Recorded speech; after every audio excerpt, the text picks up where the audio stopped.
Welcome everybody to our Tuesday Tailgate Talk featuring Dr. Nicole Widmar and Dr. Scott Downey.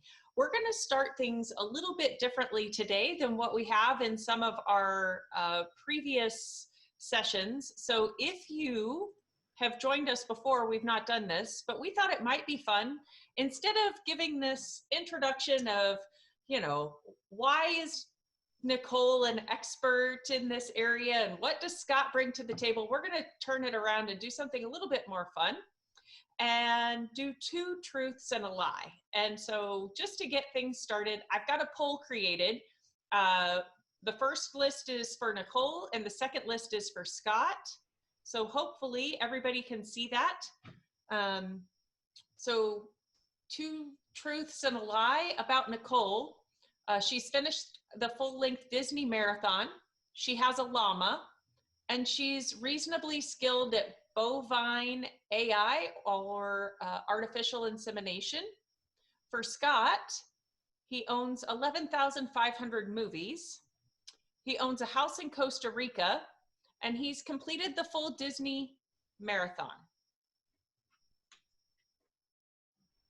Yes. Awesome. Okay, so it looks like Nicole, is the group right that you finished a full-length Disney marathon is the lie? That is not a lie, no. And considering how painful it was, I want credit for that. Excellent. So which of the other two would be the lie? I do not have a llama. Which is kind of shocking. Shocking. It is shocking. I do not yet have a llama. We'll say that. Okay. I was actually, as we were putting this survey together, I was thinking, did I miss and she ended up with a llama? Because that could totally have happened. No, not yet. Okay. And reasonably skilled in bovine AI? Yes. You can do it. I can do it. Yeah. Okay. Awesome. Scott, is this accurate? That the lie is you completed the full-length Disney marathon? Yes, I have no idea why that was so obvious to everyone. Well, we wanted to make everybody feel good. They could at least get one of them right. Exactly. That's right. I was just doing that to help out our audience. Excellent. Well, so thank you guys for indulging us. I think it's a fun way to learn a little bit something unique. Sometimes we jump on these calls to get started and we learn a lot about each other that you would think we would already know, but we thought this was a fun way just to engage you all in that pre-conference conversation that we end up having. So much like our other Tuesday tailgates, we're going to get started, and it's really just going to be a conversation between our experts here, but we do want to encourage each of you, if you have questions, use the chat feature in Zoom. Also, we'll save some time at the end for people to, jump in and actually ask questions. I don't think we're opposed to that either. We'll just kind of go with the flow. So with that, I'm going to turn it over to Scott and Nicole. Great. Thank you very much, Asa. So great to be here with everybody. As Asa said, we'll keep our eyes on the chat, and Nicole and I are just going to have a conversation here. If you haven't checked out Consumer Corner on the CAB website, I strongly invite you to do that. That section of our website and the idea of thinking about what we can learn about consumers that help us in our roles is the brainchild and effort and sweat of Dr. Nicole Widmar. So Nicole, welcome. Thank you. I'm super excited. Never been a more interesting / questionable time to talk about consumer behavior than here in pandemic era July. That's for sure. I was sitting here thinking, we started with two truths and a lie, and I thought one of the places we should start might be to talk about how consumers view truth and lies. What are your thoughts there? So yeah, you don't get a lot of wiggle room, right? This falls, I think, in the category of trust takes a really long time to build and very, very little time to erode. So if in general, assuming that we're talking about your direct customer, if people suspect that you lied on purpose, you're in some big trouble. Oh yeah, that's then you've squandered any trust that you may have had in that circumstance, or even if they think you did, even if you didn't, right? Yeah, plus we have social media, so we can hate you publicly, loudly, and for a long time.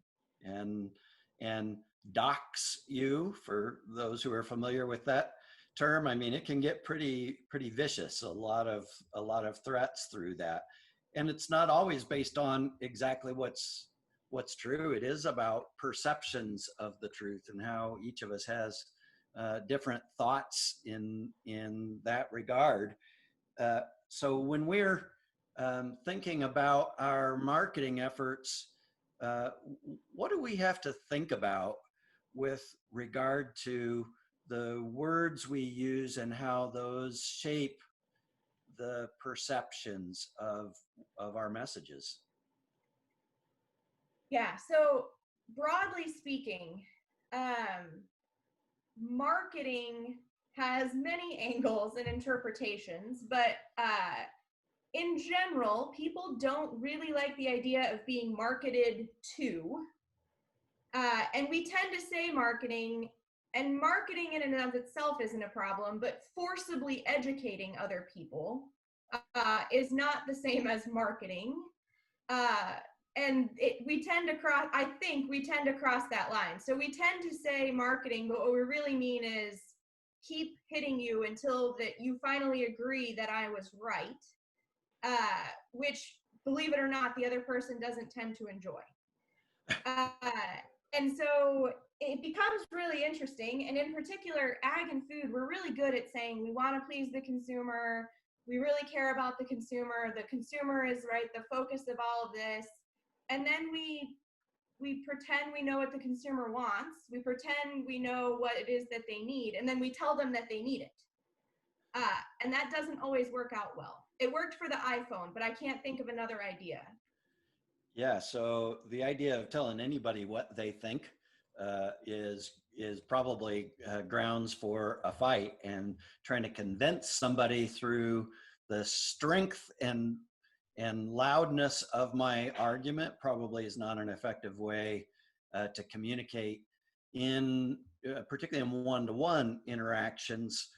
But we have to think about social media as whether is that a one-to-one interaction or is that a one-to-many or a many-to-many? Yeah, and then you add in, I mean, a lot of time ag marketing to the ultimate consumer is not marketing ag, you're marketing food, right? So at some point, I mean, no consumer is buying the inputs in any grand scale. So you're really talking about a final product, probably a final product that's been through a lot of hands.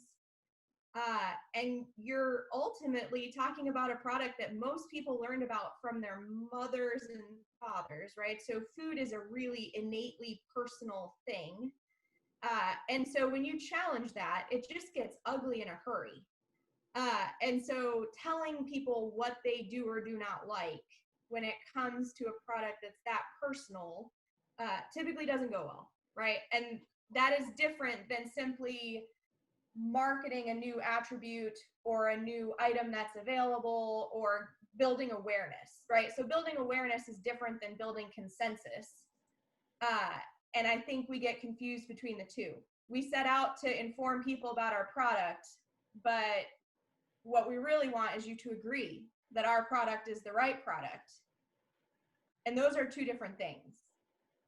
So that's such an interesting point to make, that the idea of our marketing messages may not always be what we want. We want people to see us in a certain way, and so we present it that way, as opposed to actually presenting what we are. So from a truthfulness perspective, that's always a question.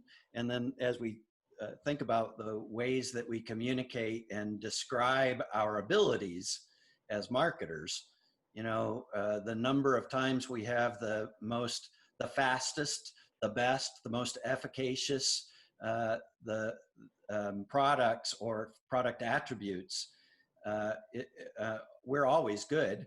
No marketer has ever gone out and said how bad they were, right? And there are bad things. And so when we talk about performance in the best environment, we have to think about what does that do to trust of that, of the perceptions of the audience that's receiving it.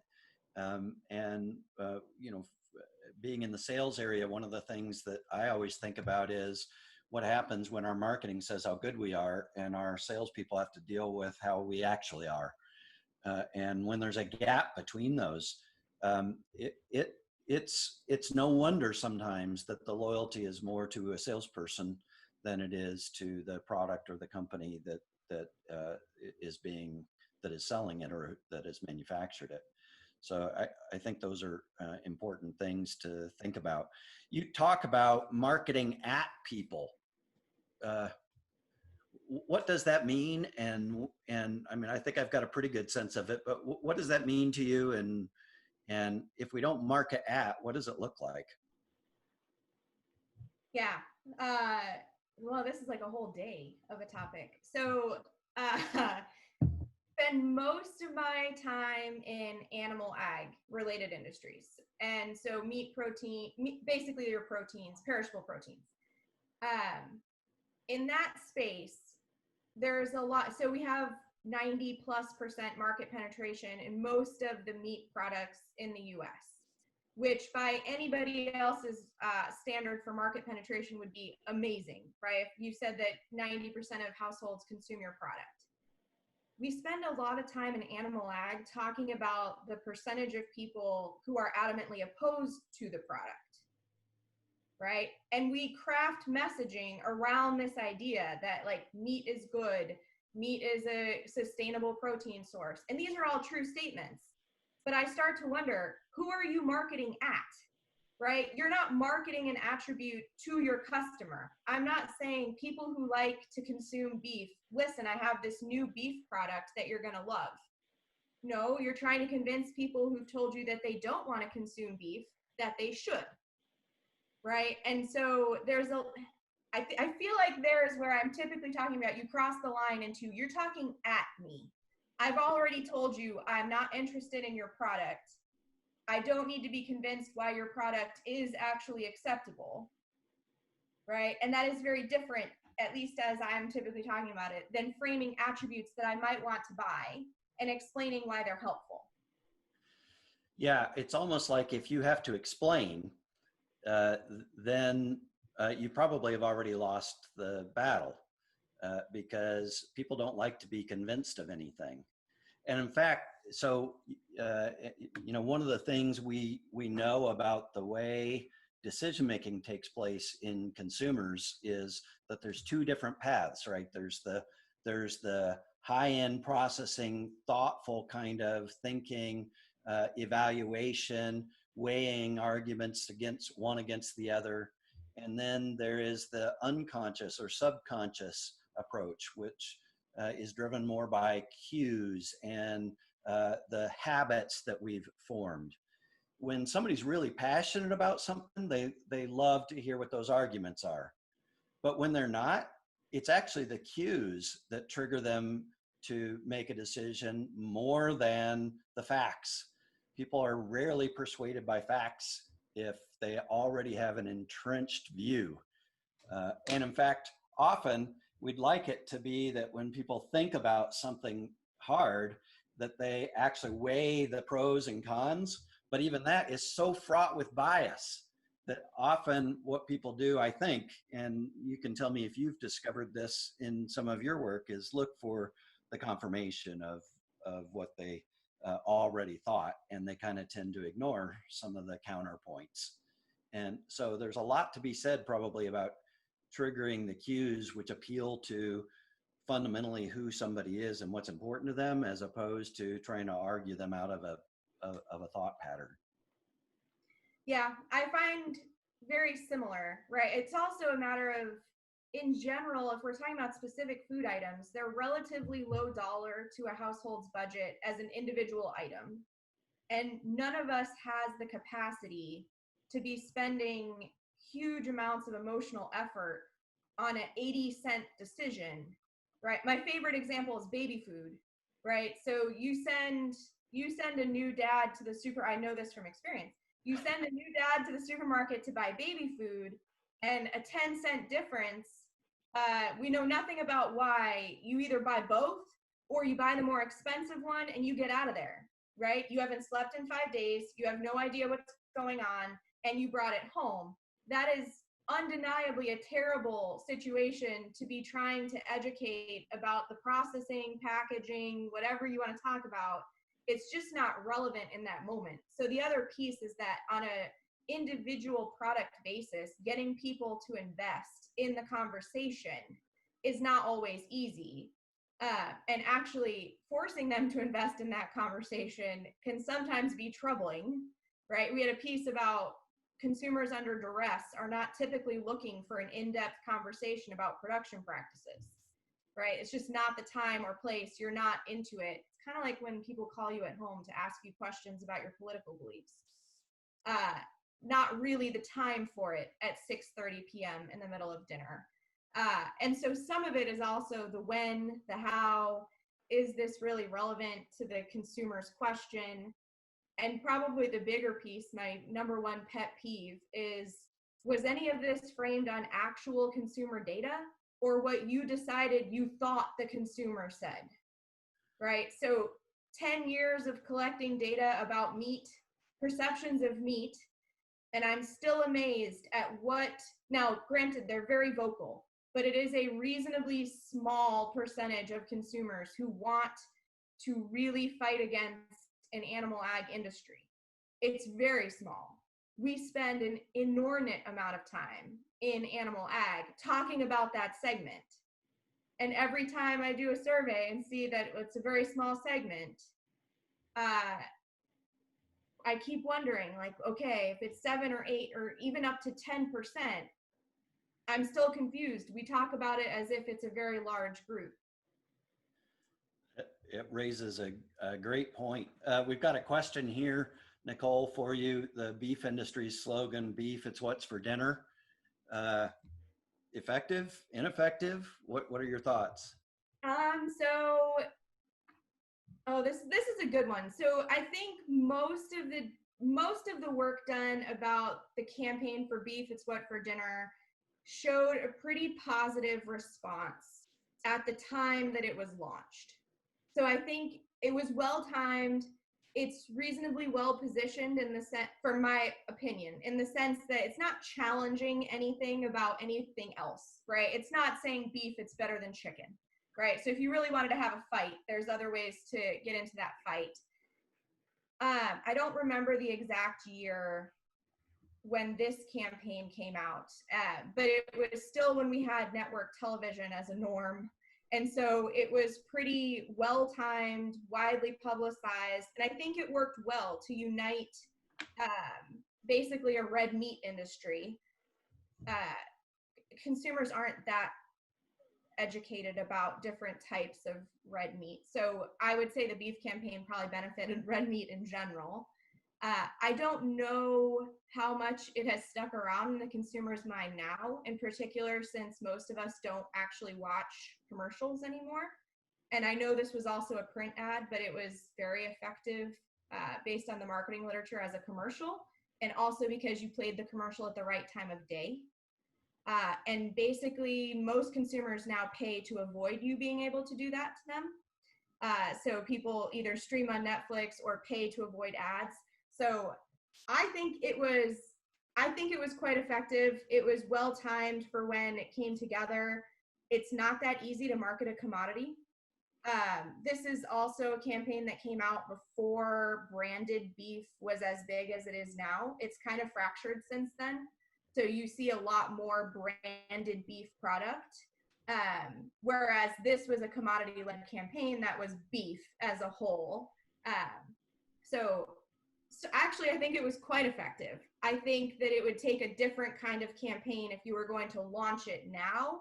But I suspect if we tested it, that consumers do still remember beef, it's what for dinner.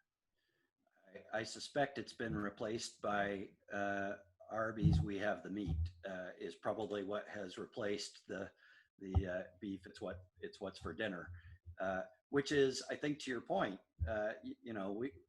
We don't need to apologize for what we do, and Arby's certainly hasn't. I mean, this is the place that they've invested an awful lot in that, to the point where they get people parroting it, which is always good. And some of the other great campaigns, Pork the Other White Meat and the Got Milk campaigns, have been examples of commodity marketing that have had positive influences on the way people think about them, and even counter to what some of the commodities are. You look at what some of the alternative milks have done, and those have been effective in the marketplace. You don't have to agree that you like the approach, but the idea that they're effective is almost inarguable. It seems to me one of the challenges we face when we're thinking about how we communicate with consumers is we often, and I think this gets confused with the data, we often look for rational approaches, rational definitions of how customers make their decisions. And it's not always that they're making rational decisions. So when we put our ads together, we tend to think, let's talk about our features because those are rational. And yet the decision-making process is often irrational. It's, in fact, if you ask consumers why they buy things, they often can't tell you why they buy things. They'll answer, but they can't always come up with a good answer. And it goes back to Walmart's identifying the products that sell in advance of storms and employing meteorologists so that they know what to send to those stores in front of a store. And the two products that they have to make sure that every store in front of a storm has are not toilet paper and milk or bread. It is beer and strawberry Pop-Tarts. Why? It doesn't matter. If you're Walmart, it doesn't matter. The why part is not the driving factor. When we look at data, we can sometimes use that data to predict things, even if it doesn't rationalize in our minds as to why that is. And we have such a desire to try to explain things. Sometimes it doesn't matter as much what the explanation is as what the behavior is. And so that's one of those things behaviorists do, is to observe the ways people behave as opposed to just asking them what they think. And I know some of your social media research, Nicole, has looked at some of those factors of what is driving social media behaviors, even beyond what people might think it is, how people are influenced by that. You want to talk just a little bit about that? Yeah, so actually, before I hit that one, the interesting piece that popped into my head when you were talking about it is for a while there, and I don't want to pick on any particular cattle group, so we'll just leave it generic. There was a little bit of a social media fight about overcooking steak and how you ruin it.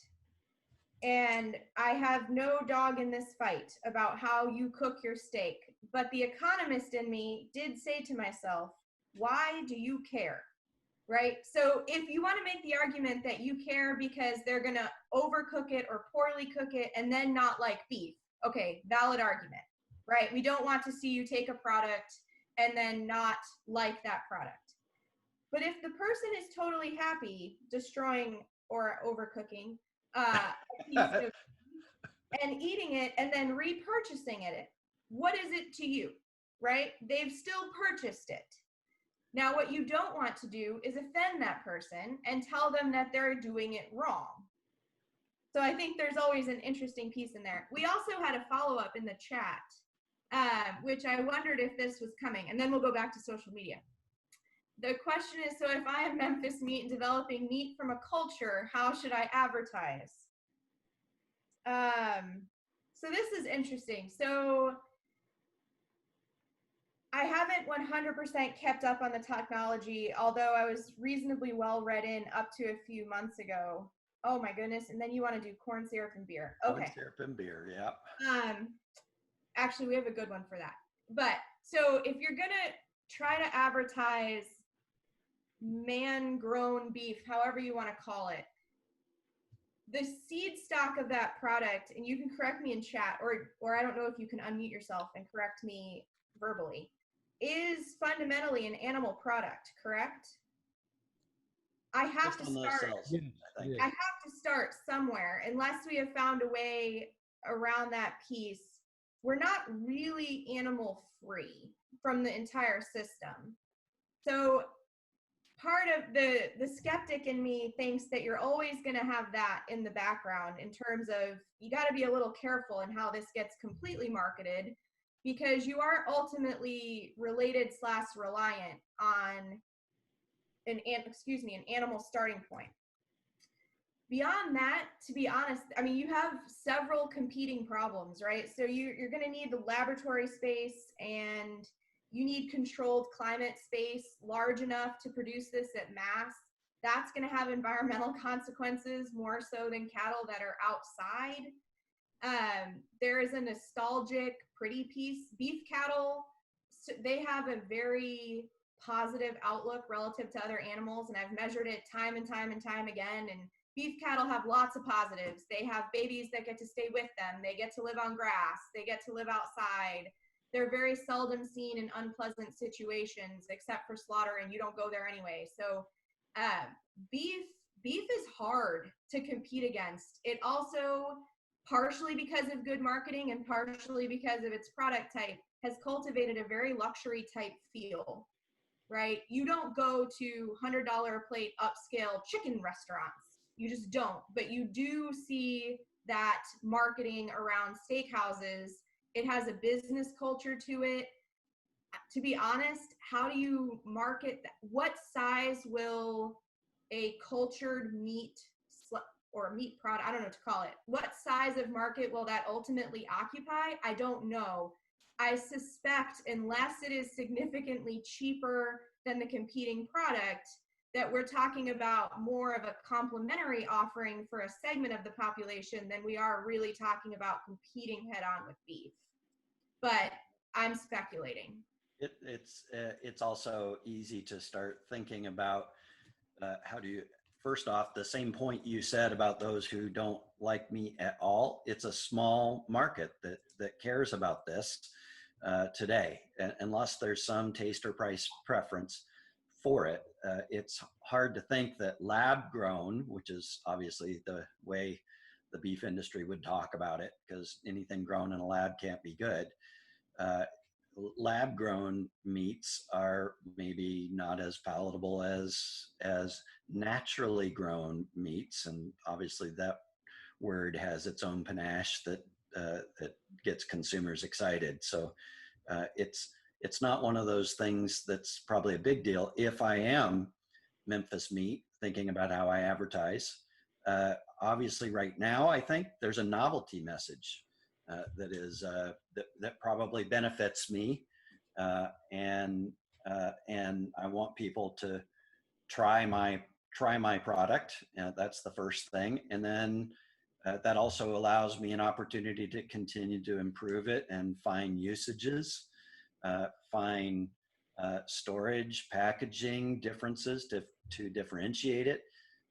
So when we think about marketing, of course, it's more than advertising. And I think it's a great example of a product that the advertising may not be the main aspect of how we communicate it.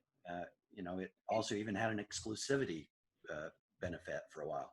Yeah, I was going to say that the exclusivity piece is there. I mean, the other option, so the odds of this, it's hard to say because the beef prices move, and it also depends on precisely what beef cut you think you're taking from. So if we think we're taking from ground beef, then the prices still range significantly. Interestingly, the lab grown meat was a big feature at Disney Wine, what's it called? The Food and Wine Festival, had its own tent, which really, that is high dollar real estate. at a very well promoted place at a company that knows how to generate $1 off that sidewalk square during that time of year. So there is definitely a exclusivity piece to it. And instead of going low to compete on price against ground beef, obviously there's a segment of the market that's going to go high and compete on other aspects around that product. I personally don't think the market of people who are super opposed to beef it's not massive by any stretch of the imagination. So I think it's a cohabitating product, right? And it's going to come down to, you're both going to habitate the space. It could be a segment of people who don't want to consume beef who will consume this product, but I don't know that that's a big enough market to live in forever if this area keeps growing. It's also a production, the companies in that space attract funds from some places other than consumers, which will allow it to have a long and very forgiving run up. And so it's almost not a free market comparison right now because it is so heavily subsidized. But subsidization alone may not be enough to create the market demand there. Or maybe I'm wrong and it'll just be another option out in the marketplace. There's room for all. You want to talk about beer? Yeah, let's talk about beer. Or yeah, so this is a tailgate, right? So we can't not talk about beer. I'm so glad that that was brought up. So corn syrup and beer. I mean, that went well, right? Let's see. I think a significant portion of that outrage was because people didn't pay attention and didn't know how many things corn syrup was in.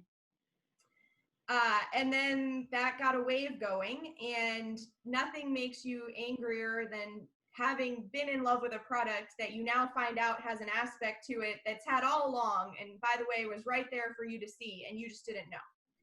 So at least some of it, I think, is this bit of shock and awe. Plus, it's not a secret, right, that we should eat less sugar, that corn syrup is in everything. We ran through this whole phase, and then beer really just took it and ran with it there for a second.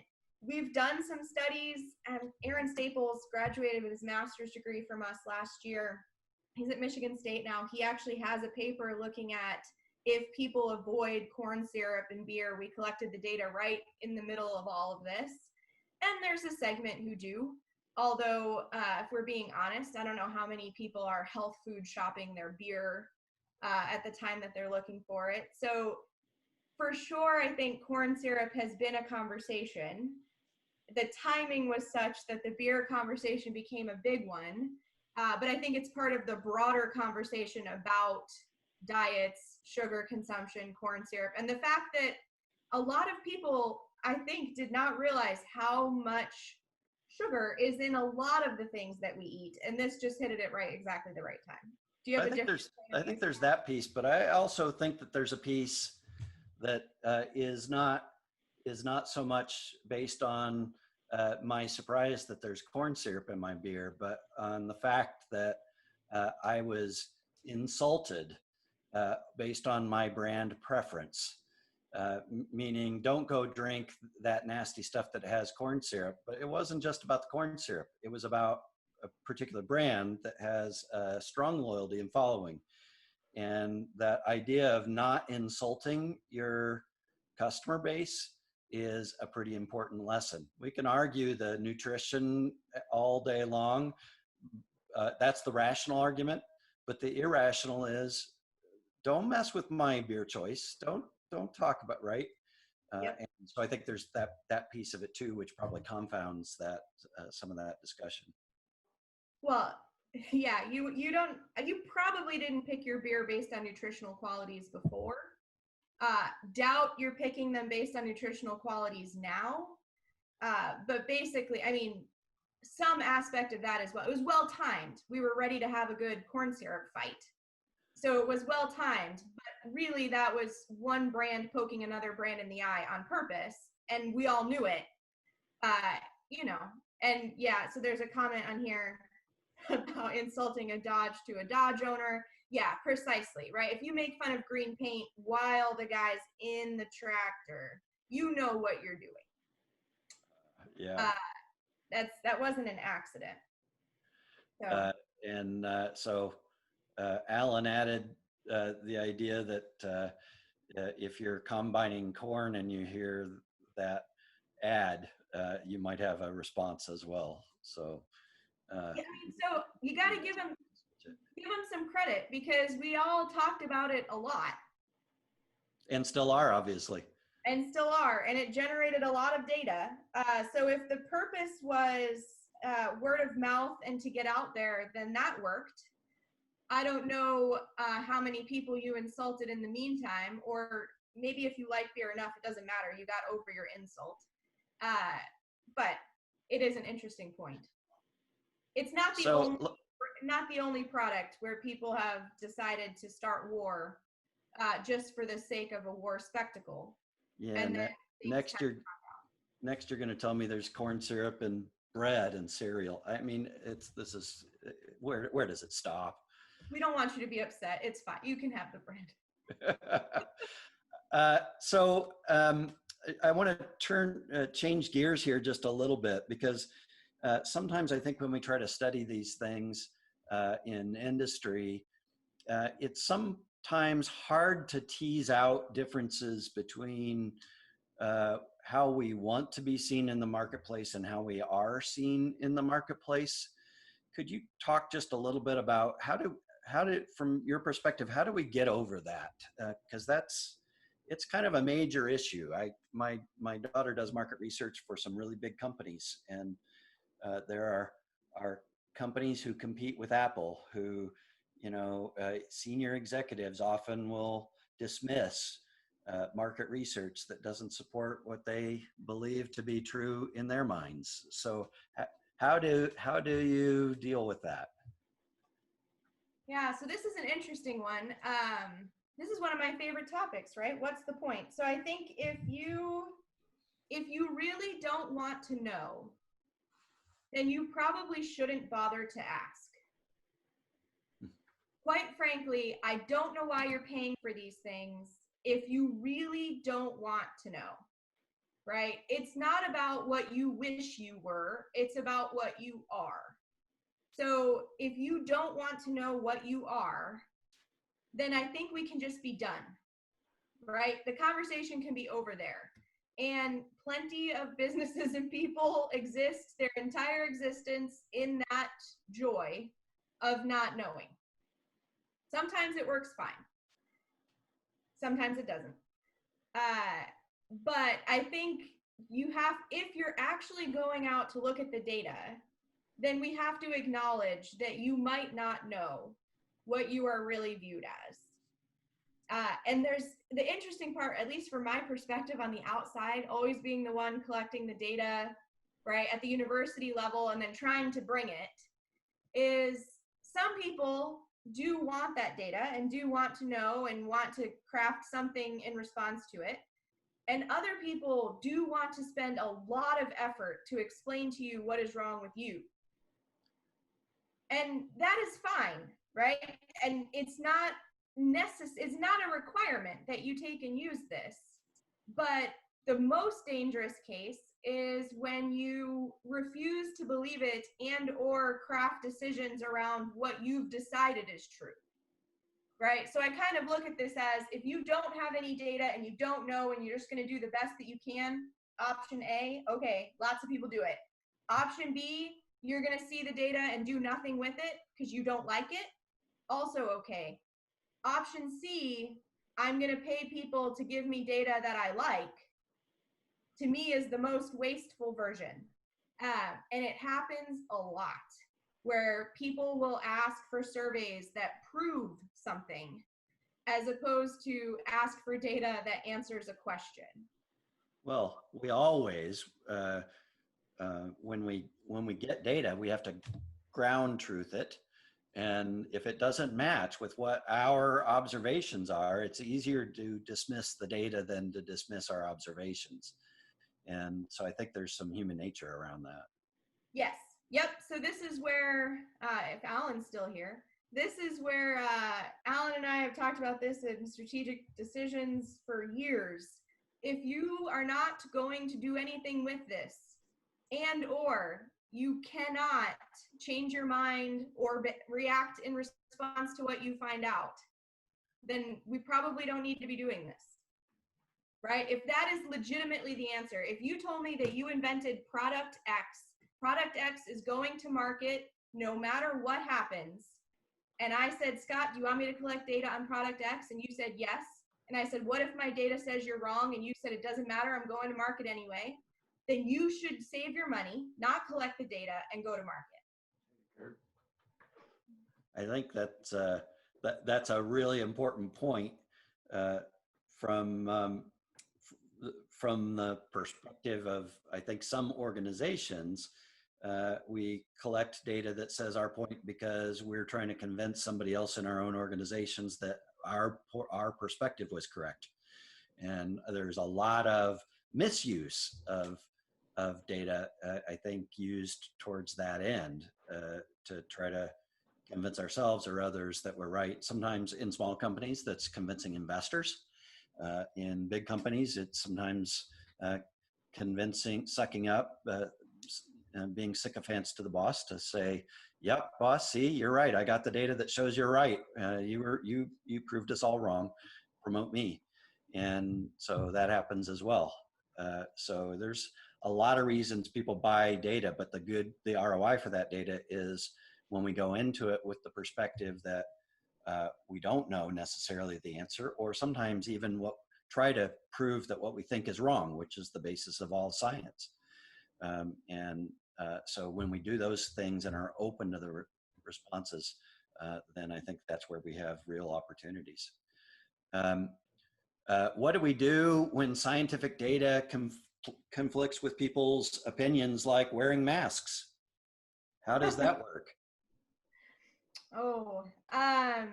So we did just release some findings I'm losing track of the days, last week. So we did a nationally representative survey about perceptions of wearing masks in response to COVID-19. Okay, a portion of this is personal opinion versus, this is a private good versus public good debate to some degree, right? So at what point is your own opinion considered less so than the benefit of society? So you could have that fight, although I suspect that's not what you're asking about. It is very, very hard to change someone's perception or interpretation or what they have decided it is. And so this is actually where I enjoy the most, being able to collect data and figure out, attempting as best I can, there's no such thing as unbiased, but attempting as best I can an unbiased take on this. So we found 83 plus or minus a few percentage points for error, percentage of people thought there was a role for masks. Now, thought there was a role and willing to do that themselves is two different things, right? Because we always think there's a role when somebody else can do the hard thing and I can just benefit from it. So some of it is, I think, breaking this down into no amount of science is going to change some people's perceptions about these things. But can you identify why?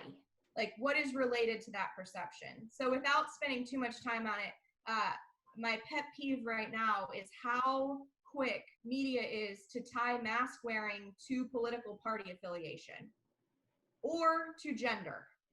So men have been vilified as far as mask wearing behaviors. And we sought out to collect that data and said, okay, we're going to collect a set of beliefs about society, but we're not doing political party.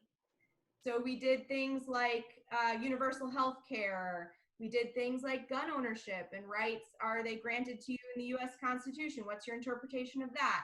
And we were able to correlate that with the beliefs. And so you're actually able to dive into, like, where is this opinion related? Where is this being fueled from, in an attempt to provide information that might be helpful, depending on where people are coming from.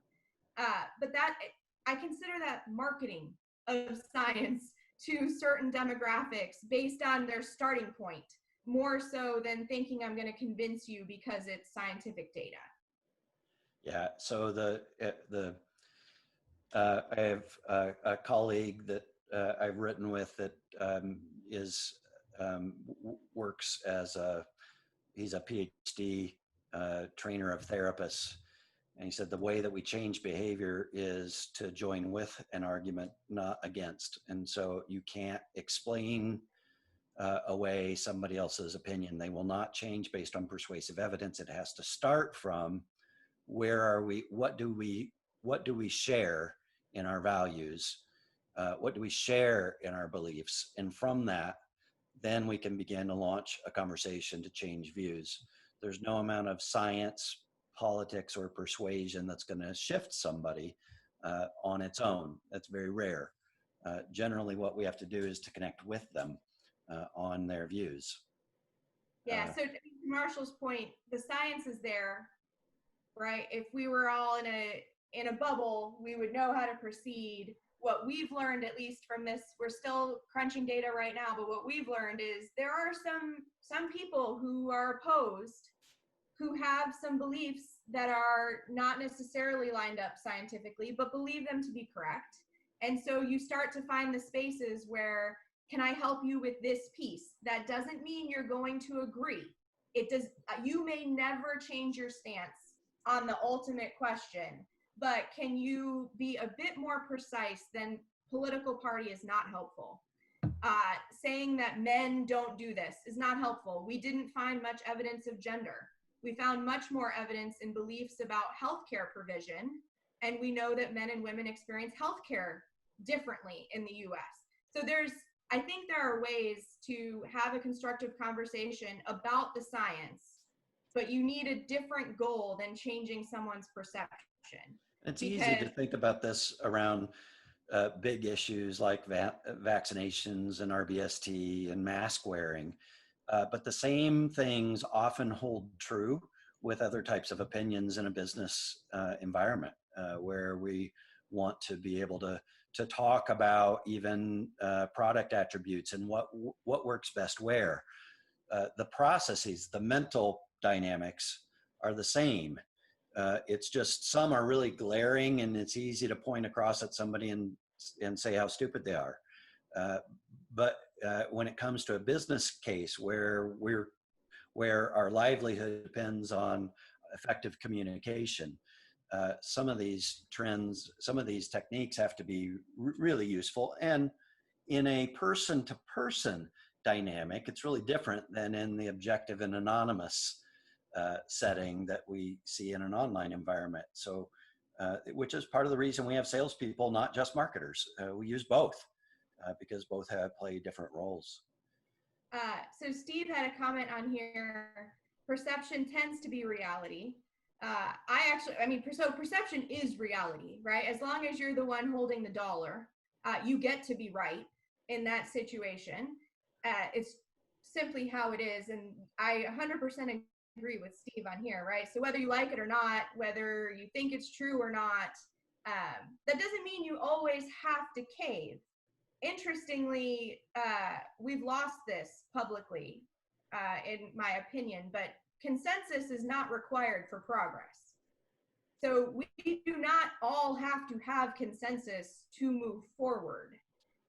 We are not doing a very good job right now, broadly speaking, at that topic, but even in marketing, in these different products, particularly in products, I mean, I'm not going to tell you that animal ag doesn't have some issues, right? The animal has to die. This is not news to anybody. If you're going to consume the animal, there's clearly an issue for some people there.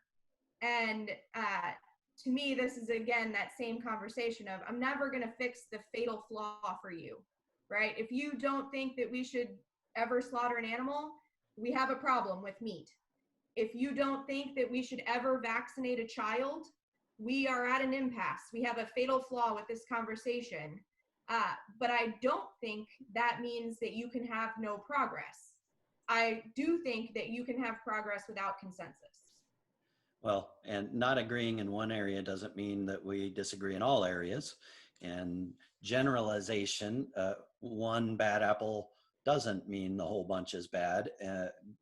There is no perfection. So sometimes the way we join with others is to acknowledge the places where we're not perfect, but we have to be careful doing that because those get amplified. So it is a complex world that we live in when it comes to all of the communication, and there are so many media sources these days that it allows each of us to choose those media that we prefer, and get in that tunnel a little bit when it comes to some of these big issues, but also when it comes to some small ones. We've got a few minutes left. I want to open it up for questions. You can either send a question in chat, as several of you have, and that's much appreciated, or you can unmute yourself and ask using your real voice.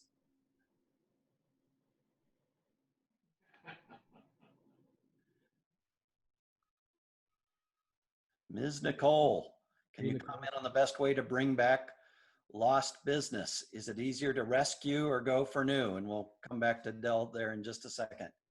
Yeah. Is it easier to? So I think it depends on why you need to be rescued. So it could be either. So I'll say my gut reaction is that if inaction is the reason that you need to be rescued, right? So if a brand died a death of apathy, so it wasn't being taken care of, it wasn't being marketed, we could have all kinds of arguments, but that you didn't do anything in particular that led to this situation, then you may be able to rescue, right? So you could pull a brand back from obscurity, for example, assuming that it didn't go out because of a major problem. If we're talking about something that was bad that you did, so it wasn't due to inactivity, it was due to an action that you took that was not good, then we get into this new territory of, if you try to rescue, you may be fighting an uphill battle. If you go for new, you may look like you hid from what you did. And both of those now come out a lot faster in social media. You've seen comments of, no, this is just so-and-so from over here showing up over here, right? It's a lot easier to trace now. So I think it depends on how you got there. And there's the macro point of that and the micro point of that with individual situations as well. And so when we think about recovering business after a business that's been lost because of something that we did, it still is going to start with joining with and acknowledging there's some basic rules about paying attention to the challenges, to what we were trying to do, not backing away, not giving half-hearted apologies, being sincere, faking our authenticity. Those are all things that become part of that. Marshall asked, and I'm sure others of you have comments, and we'll try to reply back in the chat, or better yet, maybe look on Consumer Corner for your questions that might not have gotten answered, and you might see them up there. But I do want to kind of wrap up here on Marshall Martin's question: how do you think marketing is going to change in a post-COVID world? That's a big question for you trying to wrap up. I don't know yet. So I think that most people thought that we would be in a post-COVID world in the fall. Or at least there were a whole lot of decisions that were announced that made it seem like fall could be a post-COVID world, at least in daily interactions, and we're nowhere close. So I don't know. I think it depends on how long we spend in this limbo space. We know that massive economic changes impact people for a long time, right? So we talked about Depression era buying. I mean, there are still people who are affected by those sorts of situations. Multi-generational. Right. So how will the marketing actually change? I'm not entirely sure. I can give you the bullet list of things I'd think about. We don't eat out at restaurants right now. How fast will we go back to that? We know that's changed your buying at home. We have people buying more luxury items for home consumption that they may not have purchased before, which seems counter to economic concerns of a downturn. However, it's a trade-off there.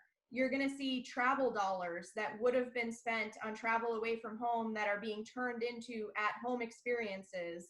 And all of those things are going to matter, right? So things I'd look for this coming year, I think you're going to see some interesting holiday marketing about holidays closer to home.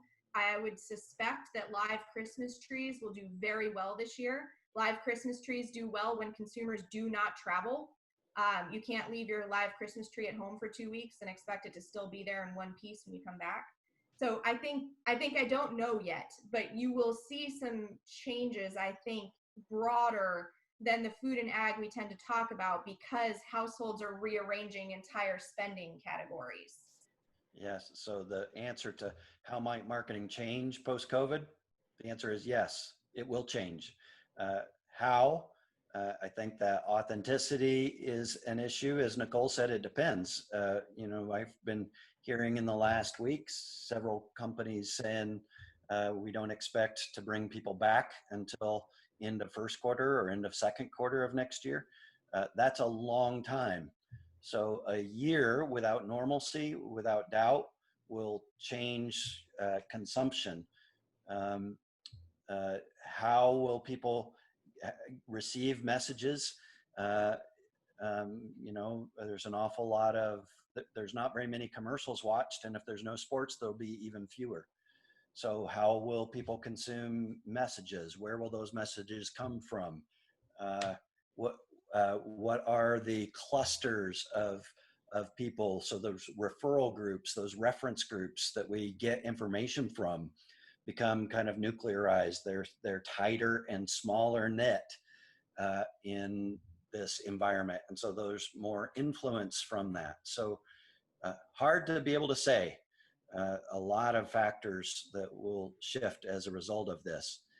Well, it's been great fun to think about these issues. Nicole, do you want to give a quick plug for Consumer Corner and make sure everybody knows what it is? Sure. Yeah. So hopefully you've already discovered, but Consumer Corner was born in June. So we have weekly posts. We're doing them every Monday. Once a month, we have a longer article that goes up.